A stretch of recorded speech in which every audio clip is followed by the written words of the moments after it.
roughly because it takes 40 minutes.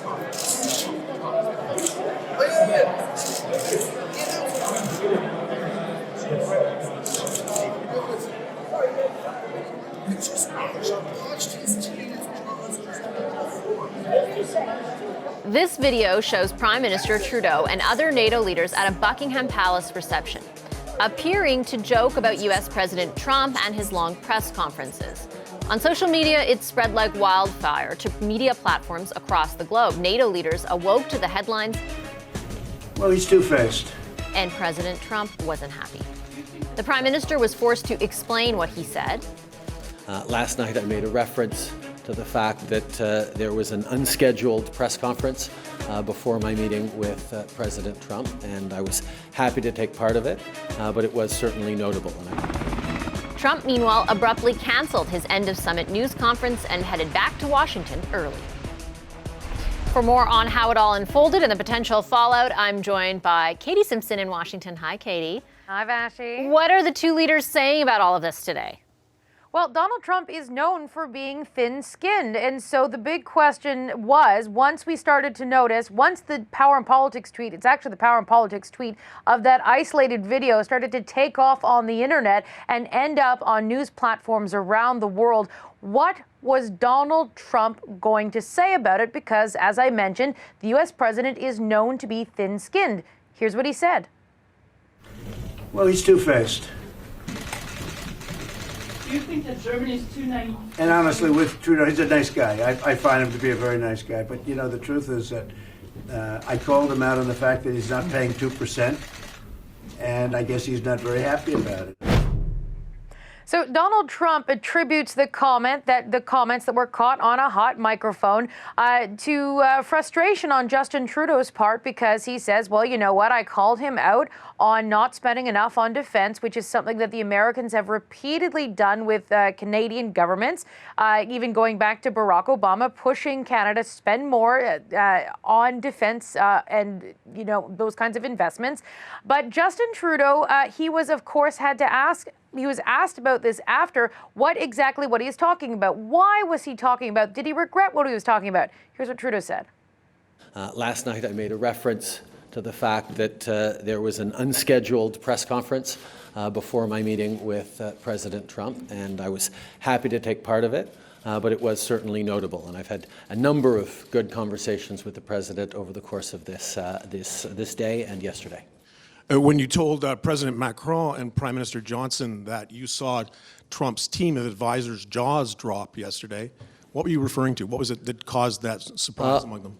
We were all surprised and I think pleased to learn that the next G7 will be at Camp David. I think that was an unscheduled announcement, and I think everyone's team, every different leader has teams who every now and then have their jaws drop at unscheduled surprises, like that video itself, for example. Donald Trump was supposed to hold a news conference at the end of the NATO summit, but decided to cancel it and head back to Washington early. Everyone has been watching Donald Trump's Twitter feed, and so far, there have not been any scathing attacks on Prime Minister Justin Trudeau since.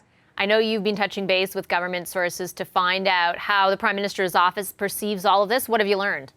Here's the TikTok that I have sort of from behind the scenes. So the Prime Minister's office, from what I understand, first learned about this video and its existence after Power and Politics tweeted it. It was brought to the attention at the highest levels. And as we heard from Justin Trudeau at that news conference earlier today, he described it as a jaw-dropping moment. However, the sources I'm speaking with say that while it is unusual for the leader to be caught in a hot mic situation, they sort of are trying to downplay it in the sense that when the G7 in Charlevoix ended and Donald Trump was sending nasty tweets about Justin Trudeau, the situation was very different then, and this one is not as bad. It's not ideal, but it's not as bad as that time back in Charlevoix when Donald Trump was questioning Justin Trudeau as a leader, because remember, NAFTA talks were not secure at that point. NAFTA talks still aren't done yet, but they're in a much better place. So from the Canadian perspective, they're saying, hey, you know what? At least it's not as bad as last time. All right. Thanks, Katie. Appreciate the update as always. CBC's Katie Simpson for us in Washington. So could this be a flashpoint in the Trump-Trudeau relationship, or will its impact be negligible? David McNaughton is Canada's most recent ambassador to the U.S., having just stepped down in the fall. Earlier, I spoke with him from Toronto. Hi, Mr. McNaughton. Nice to see you again. Thanks for making time for us. Oh, no problem at all, Vashi. As someone who has some pretty unique insight into the relationship between President Trump and Prime Minister Trudeau, what did you make of the last 24 hours at the NATO summit? The initial calling out of Canada's defense spending, the comments at Buckingham Palace, and then the president's comment today that the Prime Minister is two-faced. What do you make of it? Well, I think a lot of the comment around all of this is, it reminds me of a Shakespeare play, which is kind of much ado about nothing. I think that the president's comments about defense spending have been going on for some time, and I think actually Canada needs to address its defense spending, but not in the context of being bullied into doing something that we don't want to do, but in the context of how do we continue to step up and play a role in defense and security. We've got a real responsibility in terms of NORAD. We've got a responsibility in terms of asserting our sovereignty over the Arctic. I think it's a real question that we've got to answer, but again, this is nothing new. And in terms of the relationship between Canada and the United States, the most important thing that we have to address right now and get on with it is the approval of the USMCA. And, we're very, very close. This is the most substantive thing that we can be talking about. And actually, pretty much everything's agreed to. Mexico knows what they have to do, and they just need to do it. And then we can get on with securing the largest trading relationship in the world. And so I think all of this other stuff is a distraction from what is really, really important in terms of securing the prosperity of Canadians. And I think that's what we should be focused on. You know, though, probably better than most of us, that distractions sometimes distract President Trump. Is it your opinion that in this case it won't? That this won't have any kind of permanent damage? I think, as I said, I think President Trump is, and you've seen over the last 2 or 3 weeks, if you add up all of his tweets about anything, what has he been focused in on more than anything other than the impeachment stuff has been the USMCA. Like, he wants to get this thing done. We want to get it done. I think Mexico wants to get it done. The only obstacle right now to getting this done is to have Mexico actually just say yes, and then we will get on with getting this done. And I think Speaker Pelosi is ready to bring it to the floor if we've got the enforcement provisions in place. And I think this is way more than important than any of this other he said, she said thing. It's just, I find it a real distraction from what is really, really important in terms of the Canada-U.S. relationship. Is the context also very different than, for example, in Charlevoix, where, again, one of these kinds of issues came up, but we were at a juncture with NAFTA where things were not nearly as, not to say that they're certain now, but they weren't as certain as they are now, at least. Like, is Canada's positioning different now than it was then, from your perspective? Look, I think the relationship between Canada and the United States is extraordinarily strong. I think we have put a whole series of difficult issues behind us. We got a new NAFTA deal. We got rid of the steel and aluminum tariffs. We are working on many, many fronts together, and I just think that we need not be distracted and get on with the focus of the things that are really important. And frankly, I know that the video of a couple of leaders gossiping and stuff, it gets everybody's attention, but it actually isn't really at the core of what our relationship is about. And so it's interesting, but it's not. And it's quite different from Charlevoix, because Charlevoix, it was a pretty tense time, and I think the Prime Minister was stating very clearly at that time that, and he said we weren't going to be pushed around. And you know what? We weren't. And so that was a pretty important time. And I understood why the president came back on that. But, we resolved a whole series of our issues, including the steel and aluminum tariffs.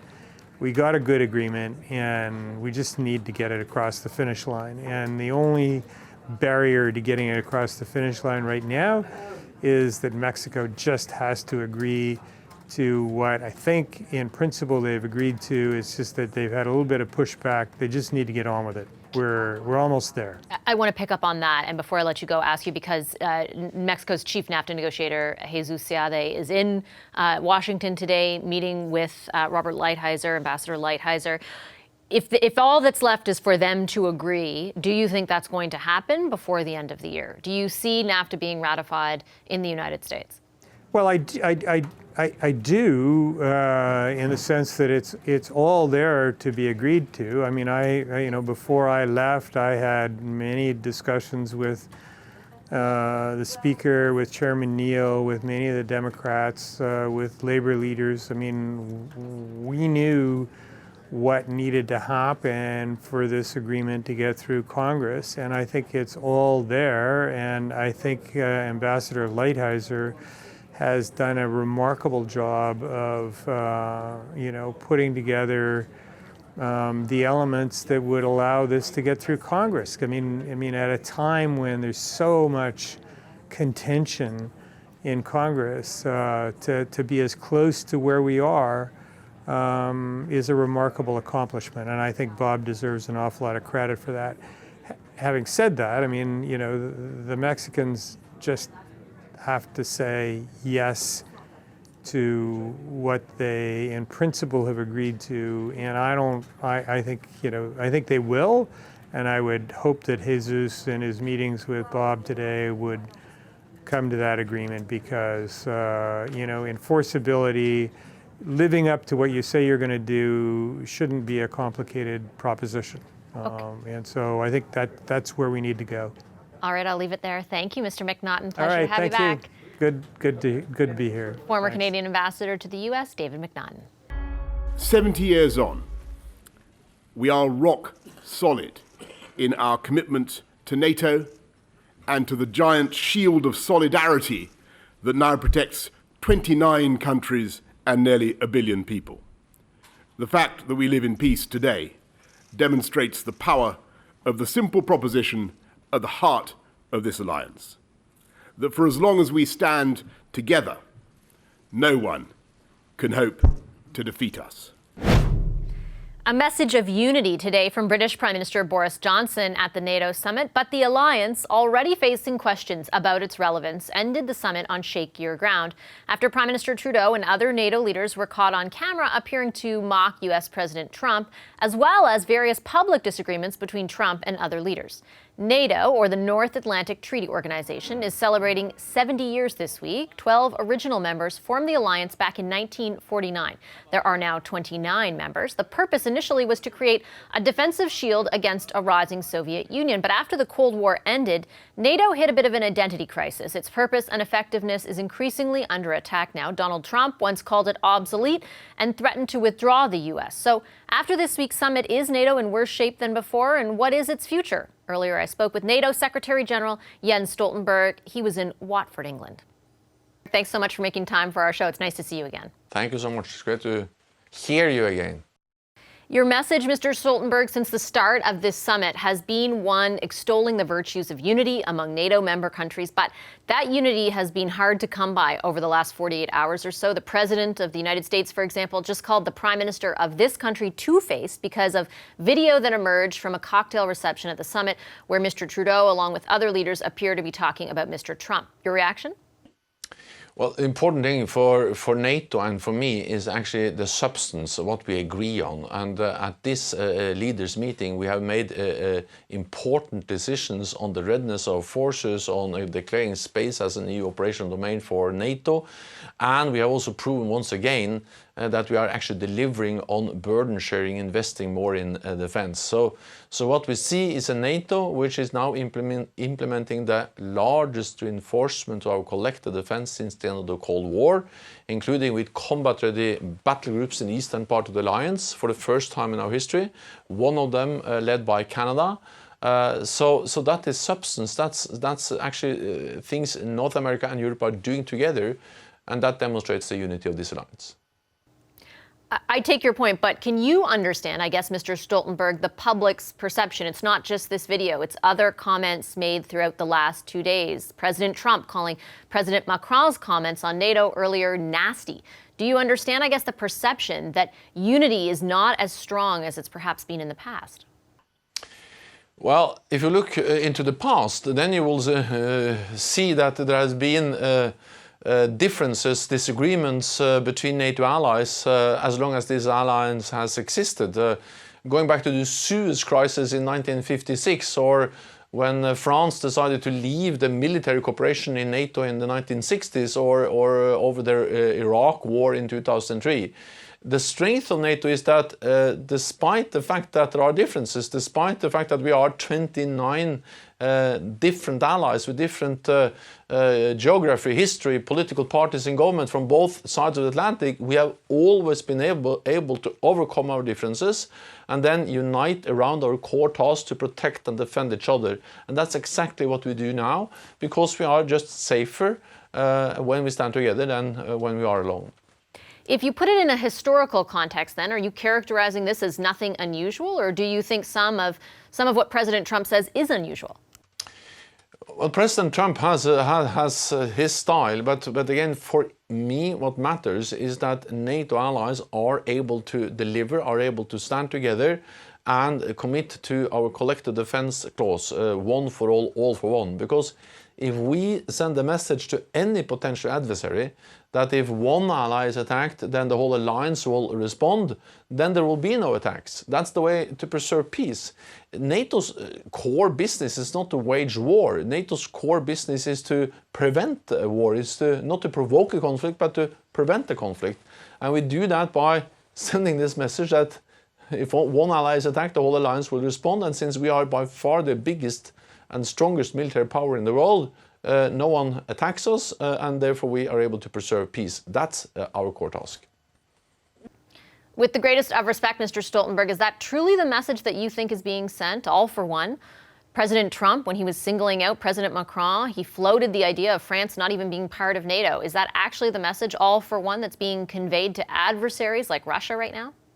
Well, that is what 29 allies have agreed today in a joint statement, their joint commitment to Article 5, our collective defense clause in our founding treaty.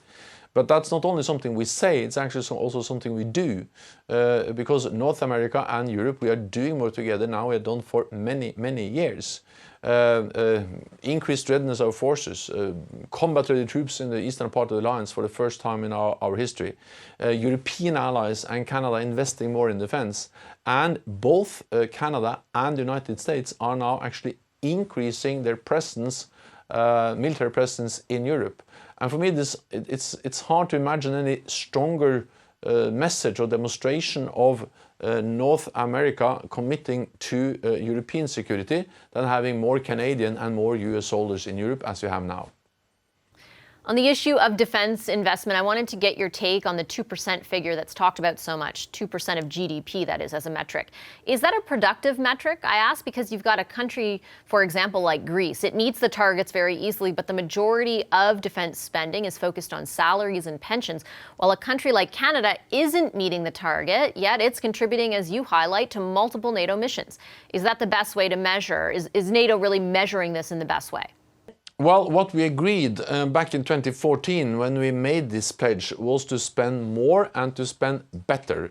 We said we should spend 2% or move towards spending 2% of GDP on defense. And then we said that we should invest more in new capabilities, in research and development. And we said that 20% of the defense budget should be allocated to these kind of investments.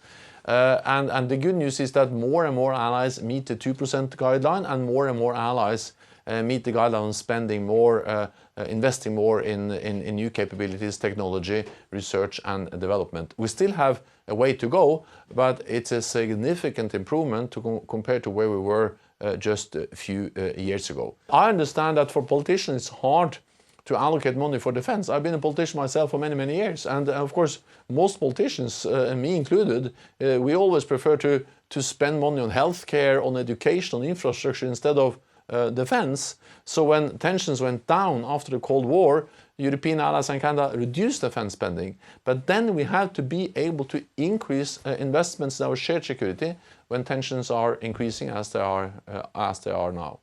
What's the real consequence, though, of not meeting that target, other than President Trump publicly berating countries that aren't?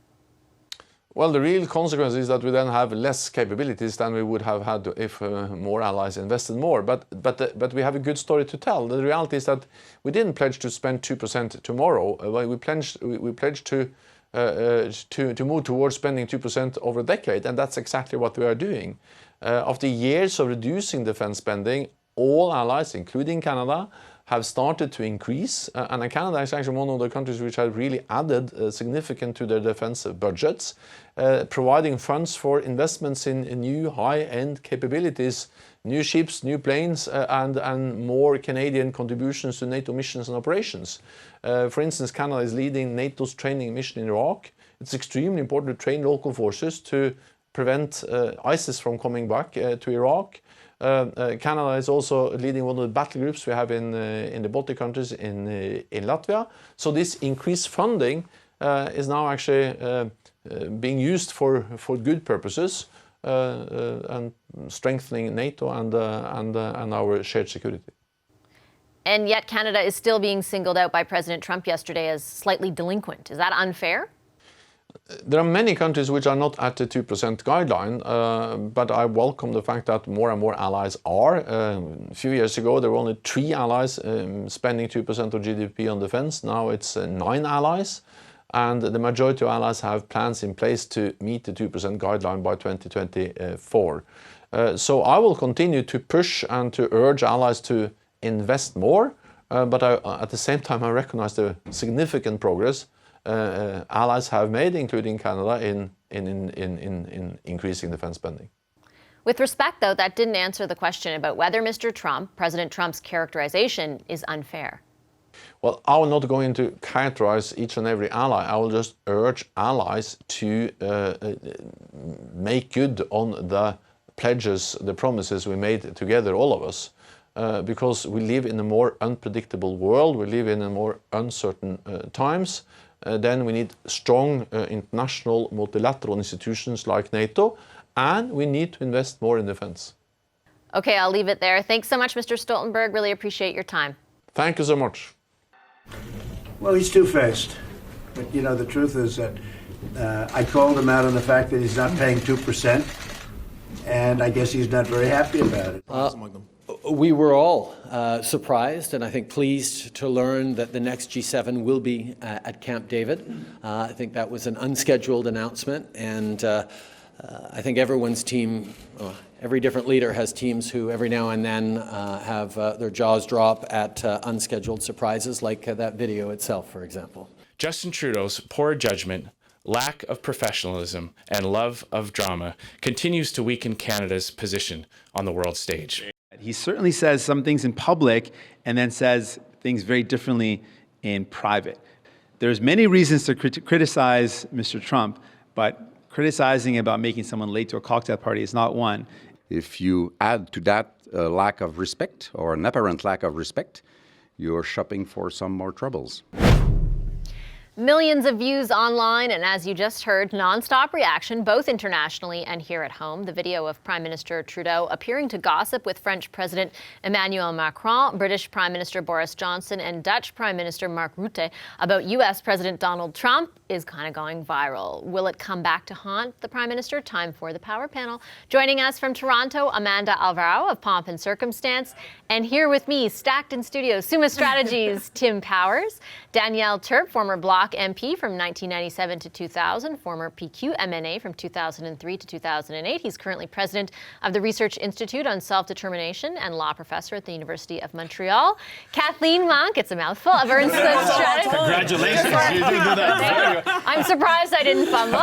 And as I said, of Ernst Close Strategy Group, Kathleen Monk, and next to her, host of CBC Radio's The House, Chris Hall. Hi, everybody. Pleasure to have you with us. Kathleen and I are forming a union for a bigger descriptors of what we do. Next time, just list them off for me, and I'll do it. You could shorten it. Okay, I will next time. I will. Good point. I'm going to start with Amanda because we'd love to have her here with us, with the Stack studio here, but unfortunately she's not. So tell me your point of view. Is this a big deal? Is it much ado about nothing? Is it somewhere in the middle? What do you think?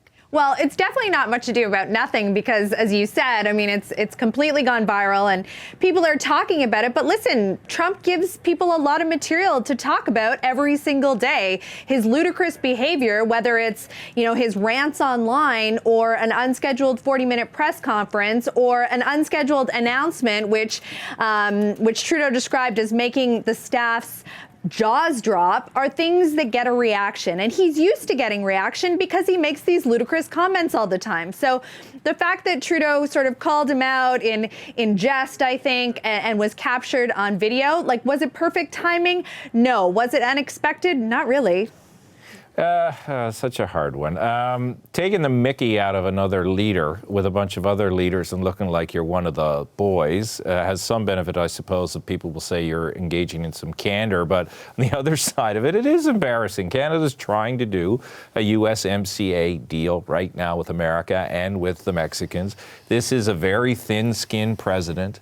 The Prime Minister's situational awareness of cameras being there and microphones was not great last night.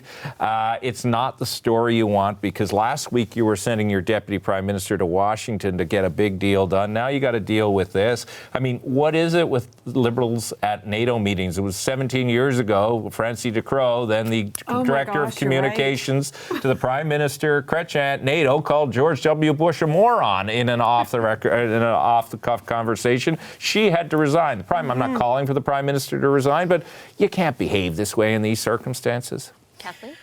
Well, when I watched the press conference with Trump and Trudeau yesterday, I actually breathed a bit of a sigh of relief. It was a good press conference because he was pressed on the question of the GDP, but he actually sailed through it. So what happened that evening seemed like such an unforced error. It's kind of like going to Christmas dinner and getting through Christmas dinner with the in-laws. Then all of a sudden, too much wine, too much whiskey, and then someone said something crazy, that crazy old nephew or that uncle, and then everything goes, down the drain. And that's what happened, I think, with these comments. It was such an unforced error. And with a leader like Trump, right, where he comes out so hard and calls Trudeau two-faced, it will have an impact and potentially could have a greater impact if Trump continues to kind of dial it up the heat, on this issue, because it could have an impact on our economy, could have an impact on NAFTA negotiations, as Tim just said, or other things. So it was an unforced error. It was a silly error, and really, the prime minister looked like he was trying to curry favor with Boris Johnson as opposed to just kind of being prime ministerial. Stop with the jokes. Stop trying to be so friendly. Chris, what do you think? And I would only point out that the president did say he was two-faced, which was clearly directed at the prime minister. But he also said in the same sentence, I think he's a really nice guy, which is a bit different than, for example, in contrast to Charlevoix when he came out swinging, saying he's weak and dishonest. Weak and dishonest, and had Peter Navarro, who was on one of his trade advisors, say there's a special place in hell for anybody who crosses this president. Look, a couple of things. Let's break it down in its component parts. Justin Trudeau should have been aware that there was a pool camera there, and he should have tempered his comments accordingly, because accidents happen, things get picked up, and it's not a good scene, especially when we're going into Parliament resuming and you want to send a signal of cooperation with the other parties. The second thing, and more importantly, is what impact does it have on the long-term relationship? I mean, as Amanda said, Donald Trump has alienated many other leaders, has said things that are really profoundly upsetting to people, and has survived. So I don't know how this would actually play into it. If he wants a trade deal, he's going to get a trade deal. He's not going to hold that against Justin Trudeau and Canada for a off-the-record kind of sort of remark about jaws dropping, whatever the jaws are dropping for. Danielle, what do you think? I think it's somewhere in the middle. And you don't like to be called weak, dishonest, and now two-faced on the part of the leader of the world. And personal relationships between presidents, prime ministers, are so important, and they have an influence on what's going to happen in that bilateral relationship, on what Trump will say people in Congress and what they should do about the trade agreement and all the other bilateral relations and about NATO. So it's a lack of judgment. You don't say things like that. You should know there's mics, there's cameras, and people that will do what's happening, make it viral, make it happen. And so it's a lack of judgment, and the Prime Minister shouldn't, lack judgment like we've just seen today. And look, they have their throne speech tomorrow. I'm sure they would have liked their setup to the throne speech not to be this, and not to give the opposition. I mean, Andrew Scheer has taken a great beating, all by his own, all by himself. Now he at least has the opportunity for a couple of days anyway. I agree that this will pass, but it doesn't represent the Prime Minister well and the messages he's trying to deliver. Also, if you are a Prime Minister who values equality and fairness and respect, when you're caught, even if it's talking smack about Donald Trump, it goes against your brand a little bit, so you do have to be conscious. Although it is still Trump, like to Amanda's point. No, Trump is the way out. If it had been any other world leader, but it's still, but you're supposed to set a higher bar. It is Trump, like you said, but the way Trump characterized Trudeau is damaging, because he said he's two-faced, right? And that pulls on a suspicion people have around the blackface stuff. And that's what Jagmeet Singh jumped on right away. Yeah, right? but also other, people say you apologize for this, but are you really supporting Aboriginals because you're taking them to court? Sorry. I'd argue that over the years, get you in a second, Amanda. over the years, the relationship between the president and the prime minister has been important. George W. Bush and Stephen Harper got along; things got done. Jean Chrétien and Bill Clinton famously got along. But there have also been examples where prime ministers and presidents don't, but the relationship survives. I don't think you can really get along with Donald Trump. You can manage the relationship. You can do your best not to run afoul of him. Does this show good management? No, of course not. But in the long term, I just don't see it having a huge impact. What about circling back to kind of what Tim brought up, and Kathleen as well, Amanda, is the sort of domestic framing? Because obviously there's an international reaction to this, but there's been a domestic one as well. We're heading into the throne speech, which we'll discuss a little bit more specifically later. But what about the way in which opposition parties can try to capitalize on this? I think opposition parties can and will and have tried to capitalize on it, but I think we have to go back to who we're talking about here. We're talking about a leader who has practiced zero decorum, zero diplomacy, takes his feelings out, calls into Fox News shows to tell everybody how he feels at any given hour, minute of a day. We're talking about Donald Trump, people. So I think from a credibility standpoint, it's not like we're dealing with somebody who has the world's credibility on the line, and Trudeau took a swipe at him. What did he say? He said, I'm late, because he gave this 40-minute unscheduled press conference and announced to the world that the next G7 is at Camp David. So while I can appreciate that opposition would like to make hay out of this, I think we also have to recognize who we're dealing with. And do I think it's going to have any impact? This much, zero. But you don't want the Prime Minister of Canada to be like Trump. You don't want him to use...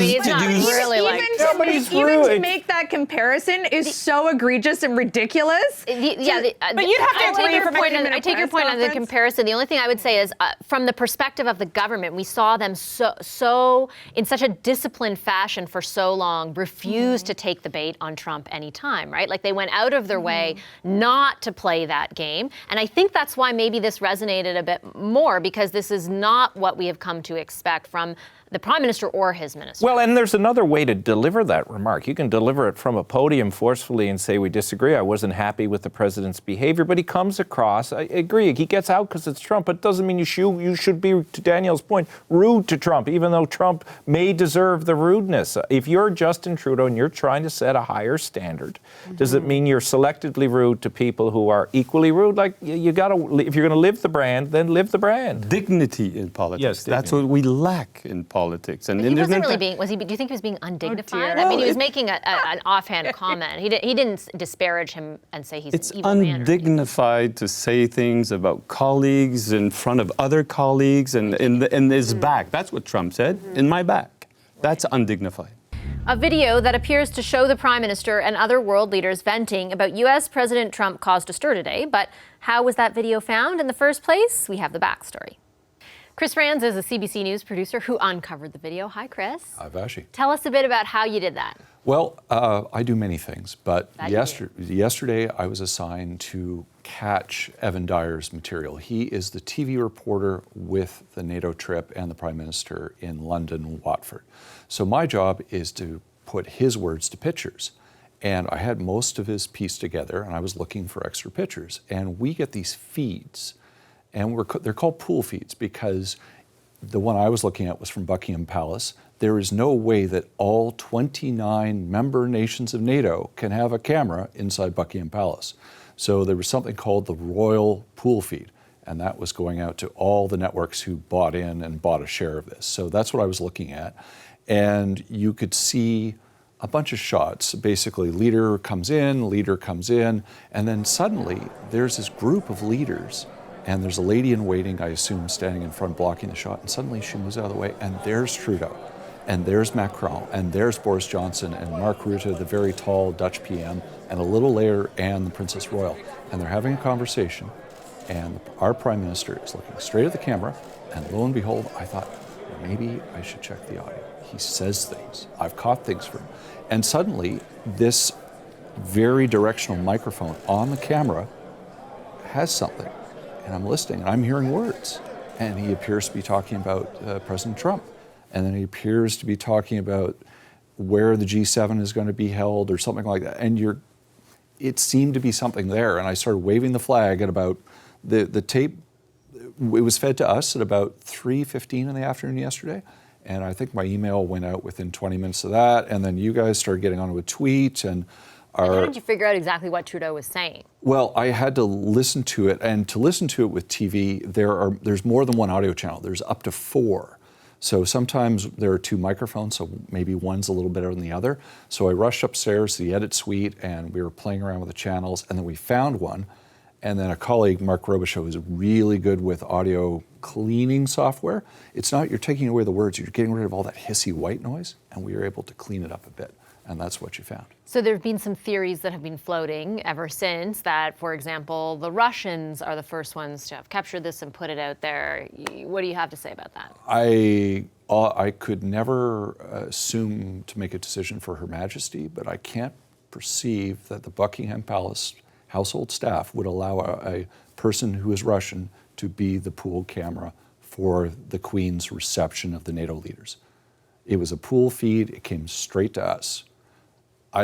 People get ideas on Twitter. People have all sorts of ideas. I just don't know. I'm gobsmacked. All I'm trying to do is assemble Evan Dyer's items and talk to you and other people and do my job. So I have no idea. So it's the pool feed that you got. Yeah, it's the pool feed. Now, I do have to mention, because back when I was a frosh at Acadia University, I did take Russian for 6 weeks. Now, Russian was difficult for me because there's a difference between printed Russian and handwritten Russian. And I was worried about failing out my first year, and my father was concerned. So I was like, okay, I'm going to drop this course. But that is about as far as I can go to any Russian conspiracy theory. That's the extent of it, eh? That I can say, I think, this is a pencil, and that's about as far as I can go. All right, I'll take your word for it. Thank you, Chris. Appreciate all your help on this. You're welcome, Vashi. Das vidanya. CBC's Chris Rands. Hi, I'm Vashi Capellos, host of Power in Politics. See more of our show by subscribing to the CBC News channel or click the link for another video.